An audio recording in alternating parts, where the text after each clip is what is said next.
മകനെ കാണാൻ കാത്തിരിക്കുന്ന ഒരു അമ്മയെ കേന്ദ്ര കഥാപാത്രമാക്കി ആഘോഷ് വൈഷ്ണവം ഒരുക്കിയ ആരാരിരാരോ എന്ന ആൽബം യൂട്യൂബിൽ തരംഗമാകുന്നു. ദീപ നായരാണ് ആൽബത്തിൽ കേന്ദ്ര കഥാപാത്രമായി എത്തുന്നത്. മീര രാമചന്ദ്രന്റെ വരികൾക്ക് ജെമിനി ഉണ്ണികൃഷ്ണൻ സംഗീതം നിർവഹിച്ചിരിക്കുന്നു. വർക്കിച്ചൻ, റോഷൻ, വിഷ്ണു, മാസ്റ്റർ പ്രണവ് എന്നിവരാണ് ആൽബത്തിൽ മറ്റ് കഥാപാത്രങ്ങളായി എത്തുന്നത്. ആൽബത്തിന്റെ സംവിധായകൻ ആഘോഷ് വൈഷ്ണവും നായിക ദീപ നായരുമാണ് ഇന്ന് മോർണിംഗ് റിപ്പോർട്ടറിൽ അതിഥിയായി എത്തിയിരിക്കുന്നത്. സ്വാഗതം മോർണിംഗ് റിപ്പോർട്ടിലേക്ക്.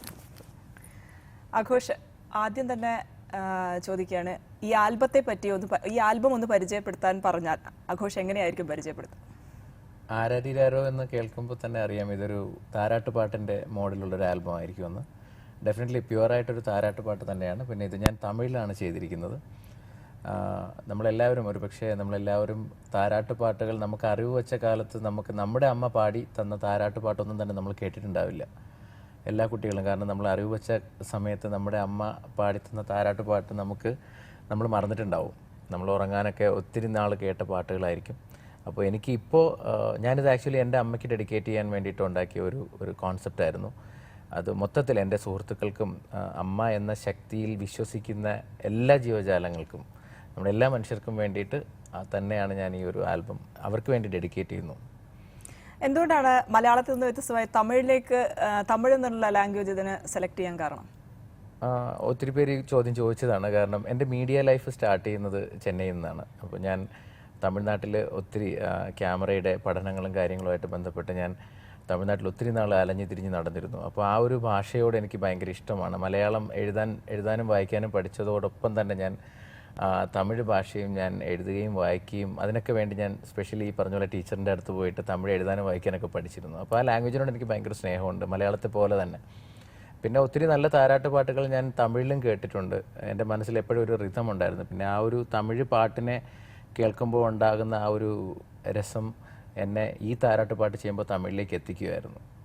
ദീപയിലേക്ക് വരുന്നതിന് മുൻപ് നമുക്ക് ആ ഒരു ഗാനം ഒന്ന് പ്രേക്ഷകർക്ക് വേണ്ടി കണ്ടതിന് ശേഷം തിരിച്ചെത്താം. മകനെ വളർത്തി വലുതാക്കുന്ന ഒരമ്മ, ഒന്ന് മകനെ കാത്തിരിക്കുന്ന ഒരമ്മ, എങ്ങനെയാണ് ഈ രണ്ട് കഥാപാത്രങ്ങളെയും ഉൾക്കൊണ്ടത്? ആക്ച്വലി അതിൽ 3 എണ്ണം ഉണ്ട്.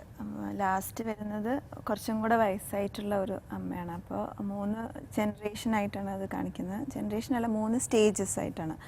അപ്പോൾ ആദ്യത്തെ എനിക്കിതൊന്നും അഭിനയിക്കേണ്ടി വന്നിട്ടേ ഇല്ല. ബിക്കോസ് എൻ്റെ മോളും ഡിഗ്രിക്ക് ബാംഗ്ലൂരിൽ പഠിക്കണം. അപ്പോൾ അവളെ ഞാൻ മിസ് ചെയ്തിരിക്കണ ഒരു സംഭവമായിരുന്നു. അപ്പോൾ അവളെ ഞാൻ എങ്ങനെയാണ് കൊണ്ടുവന്ന് അതേ തന്നെയായിരുന്നു ഞാൻ അതിൽ കാണിക്കുന്നുണ്ടായിരുന്നത്. പിന്നെ 3rd ജനറേഷൻ എന്ന് പറയുന്നത് എൻ്റെ അമ്മയെ ഞാൻ ഒരുപാട് മിസ് ചെയ്തു ആ ഒരു സമയത്ത്. എൻ്റെ അമ്മ നമ്മളെയൊക്കെ നോക്കിയ ഒരു രീതി എന്താണ്, അതുതന്നെയായിരുന്നു ഞാൻ അതിൽ കാണിച്ചത്. പിന്നെ ആഘോഷ് എങ്ങനെയാണ് ചെയ്യാൻ പറഞ്ഞു തന്നു, അതേമാതിരി തന്നെ ചെയ്തു. ഇത്രയേ ഉള്ളൂ. ഒരു സിനിമ പോലെ ഒരു ആൽബം എടുക്കുക, അല്ലെങ്കിൽ ഒരു കുറച്ച് നേരം കൊണ്ട് ഒരു കഥ പറഞ്ഞു തീർക്കുക, എത്രത്തോളം ബുദ്ധിമുട്ടുണ്ടായിരുന്നു ആ ഒരു കാര്യത്തിന്?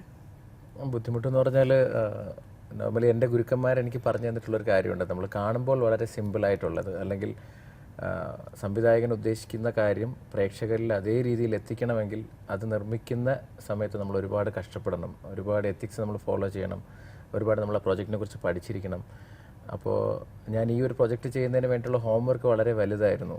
ഒന്ന്, എനിക്കതിൽ കാസ്റ്റിങ്ങിൽ വളരെയധികം ശ്രദ്ധിക്കേണ്ടിയിരുന്നു. കാരണം ഒരു വർക്കിച്ചൻ്റെ കാര്യമായാലും അവൻ വളർന്ന് വലുതാകുമ്പോൾ അവൻ്റെ അതേ രീതിയിലുള്ള ഒരു ക്യാരക്ടറിനെ കണ്ടെത്തുക.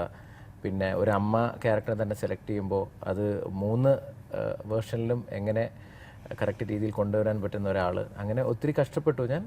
പക്ഷേ അതിൻ്റെ റിസൾട്ട് നല്ല റെസ്പോൺസാണ് കിട്ടിക്കൊണ്ടിരിക്കുന്നത്. ഈ ഒരു സംവിധായകൻ എന്ന നിലയിൽ ഇപ്പോൾ ആഘോഷ് സൂചിപ്പിച്ച പോലെ തന്നെ ഒരു അമ്മയുടെ 3 ഫേസുകളാണ്. അപ്പോൾ എന്തുകൊണ്ടാണ് ദീപയിലേക്ക് എത്തിപ്പെട്ടത്? ഒത്തിരി പേര്, ഞാൻ ഇതിൻ്റെ കാസ്റ്റിങ്ങുമായിട്ട് ബന്ധപ്പെട്ട് ഒരുപാട് പേരെ ഞാൻ അപ്രോച്ച് ചെയ്തിരുന്നു. അപ്പോൾ എല്ലാവരിലും എനിക്ക് യഥാർത്ഥത്തിൽ ഒരമ്മയിൽ ദീപയുടെ കണ്ണുകളിൽ, ഞാൻ ആദ്യമായിട്ട് കണ്ടപ്പോൾ തന്നെ ദീപയുടെ കണ്ണുകളിൽ ഒരു വിഷാദം എനിക്ക് ഫീൽ ചെയ്തിരുന്നു.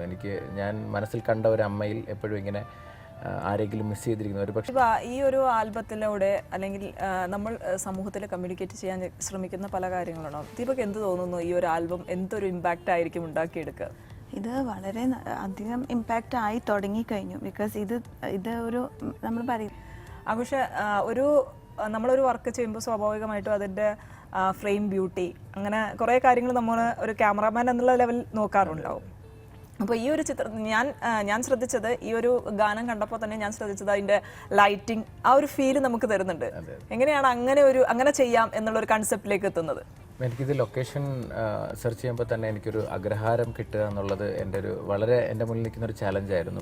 പല സ്ഥലങ്ങളിൽ പോയിട്ടും ഞാൻ ഉദ്ദേശിച്ച രീതിയിലുള്ള അഗ്രഹാരം കിട്ടിയിട്ടില്ല. കാരണം ഇപ്പോഴത്തെ അഗ്രഹാരങ്ങളൊക്കെ പൊതുവെ മോഡേൺ ആയിട്ടുള്ളൊരു ടൈപ്പിലേക്ക് വന്നിരിക്കുന്നു. ടൈൽസൊക്കെ ഒട്ടിച്ച് ആ ഒരു രീതിയിലേക്ക് മാറിയിരിക്കുന്നു. അപ്പോൾ ഒരു പഴമ ചിത്രീകരിക്കുക, ഞാനിതിലെ കോസ്റ്റ്യൂംസ് പോലും സെലക്ട് ചെയ്തിരിക്കുന്നത് നമ്മൾ ഒരുപാട് പഴയ കാലഘട്ടം അല്ലെങ്കിലും ഇന്നത്തേതല്ലാത്ത രീതിയിലുള്ളൊരു രീതിയിൽ ഇത് ചിത്രീകരിക്കണം എന്നുള്ളതായിരുന്നു. അപ്പോൾ അതിലെനിക്ക് പിന്നെ ഞാൻ സെലക്ട് ചെയ്തിരിക്കുന്ന ലൊക്കേഷൻ്റെ ഒരു കളർ പാറ്റേൺ പോലും അല്ലെങ്കിൽ അതിൻ്റെ ലൈറ്റിംഗ് മോഡ് പോലും എല്ലാം മനസ്സിലുണ്ടായിരുന്നത് തന്നെയാണ്. ഒരുപക്ഷെ ഒരു 4 വർഷത്തോളമായി എൻ്റെ മനസ്സിൽ കിടക്കുന്ന ഒരു സബ്ജക്റ്റ് ആയിരുന്നു ഇത്. പക്ഷേ തിരക്കുകൾ കാരണം പിന്നീട് എനിക്ക് ഇതിലേക്കൊന്നും ഇറങ്ങിച്ചെല്ലാൻ പറ്റിയില്ല. അതുകൊണ്ട് തന്നെയാണ് ഞാൻ ഈ ഒരു പ്രൊജക്റ്റ് ഞാൻ തന്നെ, എനിക്ക് സമയം വരുന്നൊരു സമയത്ത് ഞാൻ തന്നെ പ്രൊഡ്യൂസ് ചെയ്യുമെന്ന് ഞാൻ എടുത്തൊരു തീരുമാനമായിരുന്നു. സോ എൻ്റെ പ്രൊഡക്ഷൻ കമ്പനിയുടെ ആ ബാനറിൻ്റെ ഫസ്റ്റ് വർക്കും കൂടെ തന്നെയായിരുന്നു ഇത്. ഇതിനകത്ത് ഒരു അമ്മയുടെ ഫീലിംഗ് ചിത്രീകരിക്കാൻ വേണ്ടിയായിരിക്കും ഒരുപക്ഷെ ആ കളർ ടോൺ പോലും അങ്ങനെ ഉപയോഗിച്ചതെന്ന് തോന്നുന്നു അല്ലേ? തീർച്ചയായിട്ടും. കാരണം ഒത്തിരി പേര് തന്നെ എന്നെ ഇത് കണ്ടിട്ട് വിളിച്ചവരും പറഞ്ഞു. ഒരുപാട് പേര് പുറത്ത് ജോലി ചെയ്യുന്ന ആൾക്കാർ, പ്രവാസികളായിട്ടുള്ള ആൾക്കാർ ഒത്തിരി പേര് എന്നെ വിളിച്ചിട്ട് പറഞ്ഞു, നമുക്ക് നമ്മുടെ അമ്മയെ കാണാൻ തോന്നുന്നു, നാട്ടിലേക്ക് വരാൻ തോന്നുന്നു. പൊതുവെ ഈ മഴ, വാഴയില. ദീപയ്ക്ക് തീർച്ചയായും ഇപ്പോൾ പറഞ്ഞ മാതിരി പ്രവാസികൾ ഒത്തിരി പേര് വിളിച്ച് ആഘോഷിനെ വിളിച്ചെന്ന് പറയുന്നു. ദീപ സ്വാഭാവികമായിട്ടും ദുബായിൽ സെറ്റിൽഡ് ആയിരിക്കുന്ന ഒരാളാണെന്ന് അറിയാൻ കഴിയുന്നു. അപ്പോൾ ഈ ആൽബം ഇനി വീണ്ടും കാണുമ്പോൾ ദീപയ്ക്ക് സ്വാഭാവികമായിട്ടും നമ്മുടെ നാട് മിസ് ചെയ്യുന്ന ഒരു അവസ്ഥ ഉണ്ടാവും. ഒരുപാട്. എനിക്ക് ആ ആൽബം ഞങ്ങൾ ഡെയിലി ഒരു 10 പ്രാവശ്യമെങ്കിലും മോർ ദാൻ ദാറ്റ് കണ്ടുകൊണ്ടിരിക്കുന്നതാണ്. പക്ഷെ ഓരോ പ്രാവശ്യം കാണുമ്പോഴും എനിക്ക് കണ്ടെന്നറിയും. അത് കണ്ടു കഴിയുമ്പോൾ എൻ്റെ മോളെയും എൻ്റെ അമ്മയും എൻ്റെ മോൻ, എൻ്റെ ബ്രദറുടെ മോൻ എൻ്റെ കൂടെയാണ്, അവനെയും എല്ലാവരെയും ഞാൻ മിസ് ചെയ്യുന്നുണ്ട്. അപ്പോൾ ഇനിയിപ്പോൾ ഞാൻ തിരിച്ചു പോയി കഴിഞ്ഞാലും ഞാൻ ഒറ്റയ്ക്കായി പോവും. അപ്പോഴും എനിക്ക് ഭയങ്കരമായിട്ട് മിസ് ചെയ്യും, നാട് മിസ് ചെയ്യും. ഭയങ്കര ടച്ചിങ് ആയിട്ടുള്ള ഒരു ഫീലാണ് അത് തരുന്നത്. ദീപ, ലാസ്റ്റ് മുന്തിരിവള്ളികൾ തളർക്കുമ്പോൾ അതിലാണ് വന്നതെന്ന് അറിയുന്നു. ഇനിയിപ്പോൾ ഫ്യൂച്ചർ പ്രോജക്റ്റുകൾ കാര്യങ്ങളൊക്കെ എന്തൊക്കെയാണ്? സോളോയിലുണ്ട്. പിന്നെ ഞാൻ കുറച്ച് ഷോർട്ട് ഫിലിംസ് ഒക്കെ ചെയ്തിട്ടുണ്ടായിരുന്നു, ആഡ്സ് ഒക്കെ ചെയ്തിട്ടുണ്ടായിരുന്നു. പോപ്കോൺ ആണ് എൻ്റെ ഫസ്റ്റ് മൂവി. ഈ സോളോ ഇനി റിലീസ് ചെയ്യാനുണ്ട്. ഓണത്തോടനുബന്ധിച്ച് എന്തെങ്കിലും സ്പെഷ്യൽ? ഇല്ല, ആക്ച്വലി ഞാൻ അവിടെ ഒരു കമ്പനിയിൽ വർക്ക് ചെയ്യുന്ന ആളാണ്. ഞാൻ ഇതിലല്ല ഫുള്ളി എനിക്ക് ഇതിൽ ചെയ്യാൻ പറ്റിയിട്ടില്ല. എൻ്റെ പാഷൻ, എൻ്റെ ഇൻട്രസ്റ്റ് ഒക്കെ ഇതാണ്. പക്ഷേ അൺഫോർച്ചുനേറ്റ്ലി നമ്മൾ അവിടെ സെറ്റിലായി പോയപ്പോൾ അവിടുത്തെ അറിയാമല്ലോ, അവിടെ വർക്ക് ചെയ്യുന്ന ആൾക്കാർക്ക് അങ്ങനെ ലീവ് കിട്ടാനും ഒക്കെ ബുദ്ധിമുട്ടാണ്. അപ്പോൾ പറ്റുന്ന ജോബ്സ് ഞാൻ ചെയ്യുന്നു എന്നേ ഉള്ളൂ. ഇൻ ഫ്യൂച്ചർ എനിക്ക് കിട്ടുവാണെങ്കിൽ ഉറപ്പായിട്ടും ചെയ്യും. ഈ അഭിനയത്തോടുള്ള കമ്പം ചെറുപ്പം മുതലുള്ളതാണോ? ചെറുപ്പം മുതലുള്ളതാണ്. പക്ഷേ സാഹചര്യം പറ്റിയില്ല. പിന്നെ ഞാൻ പെട്ടെന്ന് തന്നെ എൻ്റെ മാരേജും കഴിഞ്ഞു. അപ്പോൾ ഞാൻ ദുബായിൽ 19 ഇയേഴ്സായി ഞാൻ ദുബായിലാണ്. പിന്നെ വർക്കായി. അപ്പോൾ പിന്നെ അങ്ങനെ പോയി, അങ്ങനെ ചെയ്യാൻ പറ്റിയില്ല. മോള് ഒന്ന് സെറ്റിലായി കഴിഞ്ഞപ്പോഴാണ് ഞാനൊന്ന് ഇതിലേക്ക് വരാൻ തുടങ്ങിയത്. ഫാമിലിയിൽ നിന്നുള്ള സപ്പോർട്ട്? എല്ലാവരും നല്ല സപ്പോർട്ടാണ്. അച്ഛൻ, അമ്മ പാലക്കാടാണ് അവർ. പിന്നെ മോൾക്കാണ് ഏറ്റവും ഇൻട്രസ്റ്റ്. അവളെപ്പോഴും എന്നെ ഇൻസിസ്റ്റ് ചെയ്തുകൊണ്ടിരിക്കും, അമ്മ ചെയ്യുക, അമ്മയ്ക്ക് നന്നായിട്ട് ചെയ്യാൻ പറ്റും. അങ്ങനെ അവളാണ് എൻ്റെ മെയിൻ മോട്ടിവേഷൻ ചെയ്യാൻ. ആഘോഷ എന്തും തട്ടിക്കൂട്ടിയാലും ഇപ്പോൾ ആൽബമായി മാറുന്ന ഒരു കാലഘട്ടമാണ് നമ്മൾ കാണുന്നത്. പലതരത്തിലുള്ള ആൽബങ്ങളും നമ്മൾ കാണുന്നുണ്ട്.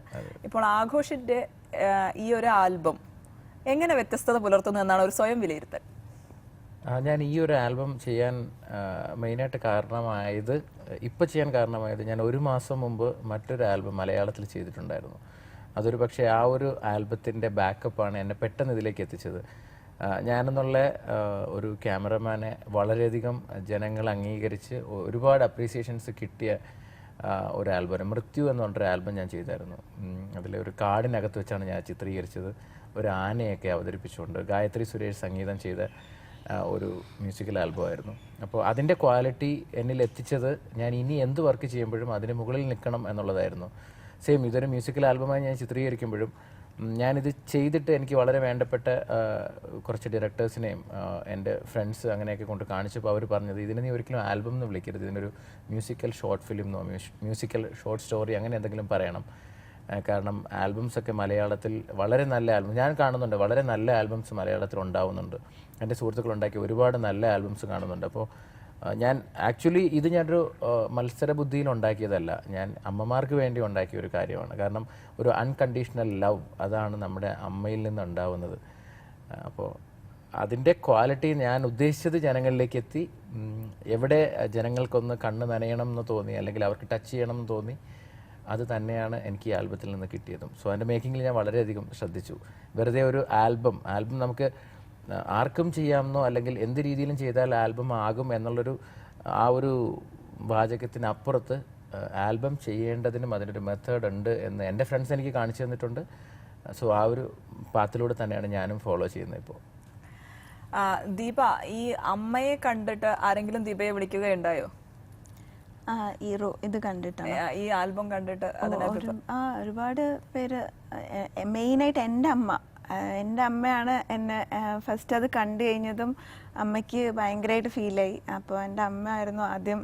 അമ്മ കരഞ്ഞു അത് കണ്ടു കഴിഞ്ഞ്. എൻ്റെ ബ്രദർ കരഞ്ഞു. എൻ്റെ അമ്മയും എൻ്റെ ബ്രദറും ഭയങ്കര ക്ലോസ് ആണ്, അവർ കരഞ്ഞു.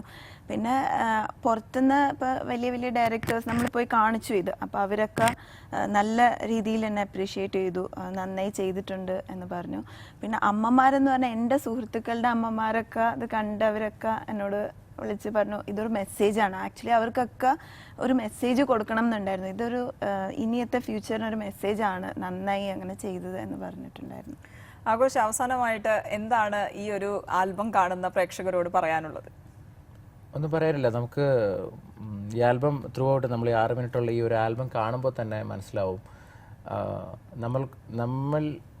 നമ്മളിലുള്ള സ്വാർത്ഥരായുള്ള കുറേ കാര്യങ്ങളുണ്ട്. നമ്മൾ ആരോടെങ്കിലും സംസാരിക്കുമ്പോൾ അല്ലെങ്കിൽ എല്ലാവരും അവരുടെ കാര്യത്തിൽ സ്വാർത്ഥരാണ്.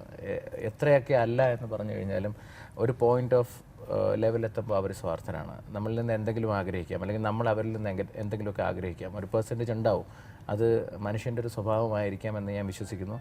പക്ഷേ ഒരിക്കലും സ്വാർത്ഥതയില്ലാത്ത, നമ്മളോട് ഒരിക്കലും സ്വാർത്ഥതയില്ലാത്ത ഒരേ ഒരു വ്യക്തിയെ കാണത്തുള്ളൂ നമ്മുടെ അമ്മയായിരിക്കും. കാരണം നമ്മളെ 10 മാസം നൊന്ത് പ്രസവിച്ചുകൊണ്ട് ഉള്ള ആ ഒരു പക്ഷേ സ്ത്രീകൾക്കത് കൂടുതൽ അറിയാമായിരിക്കാം. തീർച്ചയായും ആ ആൽബത്തിന് തുടക്കത്തിൽ തന്നെ പറയുന്നുണ്ട് അനിയത്തിക്ക് ധാവണി കൊണ്ടുവരണമെന്ന് പറയുന്ന ആ ഒരു ഭാര്യയോ അല്ലെങ്കിൽ ഭാര്യയാണ്.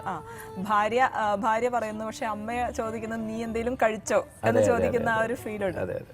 കാരണം നമ്മുടെ ഹെൽത്തിന് വേണ്ടി, അല്ലെങ്കിൽ ഞാനും ഒക്കെ വിളിക്കുമ്പോൾ, വീട്ടിലേക്ക് വിളിക്കുമ്പോൾ എല്ലാവരും സംസാരിച്ചു കഴിഞ്ഞാലും എൻ്റെ അടുത്ത് നീ കഴിച്ചോ എന്ന് ചോദിക്കുന്നത് ആ ഒരു പോയിന്റിൽ നിന്നാണ് ഞാനിത് തുടങ്ങിയതും ഈ ഒരു സബ്ജക്റ്റ് എൻ്റെ മനസ്സിൽ കിടന്നതും. അത് എപ്പോഴും അമ്മ മാത്രമേ ചോദിക്കുള്ളൂ. എല്ലാവരും ചോദിക്കുന്നുണ്ടാവാം, പക്ഷേ എപ്പോഴും ഹെൽത്തിന് വേണ്ടി മാത്രം, നമ്മുടെ ഒരു വെൽത്ത് എന്നുള്ളതിലുപരി നമ്മുടെ ഹെൽത്തിനും നമ്മുടെ സമയത്തിനും വേണ്ടിയിട്ട് ആഗ്രഹിക്കുന്നത്, അത് എന്നും ചിലപ്പോൾ നമ്മുടെ സമയത്തിന് വേണ്ടി ആഗ്രഹിക്കുന്ന സുഹൃത്തുക്കൾ കാണാം, നമ്മുടെ ഭാര്യ കാണാം, നമ്മുടെ അച്ഛൻ കാണാം, കൂടപ്പിറപ്പുകളൊക്കെ കാണാം. പക്ഷേ എപ്പോഴും നമ്മുടെ സമയത്തിനും നമ്മുടെ നന്മയ്ക്കും നമ്മുടെ ആരോഗ്യത്തിനും വേണ്ടിയിരിക്കുന്നത്, കാത്തിരിക്കുന്നത്, നമ്മുടെ വരവിന് വേണ്ടി കാത്തിരിക്കുന്നത് അത് അമ്മ മാത്രമായിരിക്കും. ഇരുവർക്കും കൂടുതൽ നല്ല പ്രോജക്റ്റുകളൊക്കെ ഉണ്ടാവട്ടെ എന്ന് ആശംസിക്കുന്നു. മോർണിംഗ് റിപ്പോർട്ടിൽ അതിഥികളായി എത്തിയതിന് വളരെയധികം നന്ദി. Thank you. കൂടുതൽ അതിഥികളും കൂടുതൽ വാർത്തകളും വിശേഷങ്ങളുമായി നാളെ രാവിലെ വീണ്ടും കാണാം. നമസ്കാരം.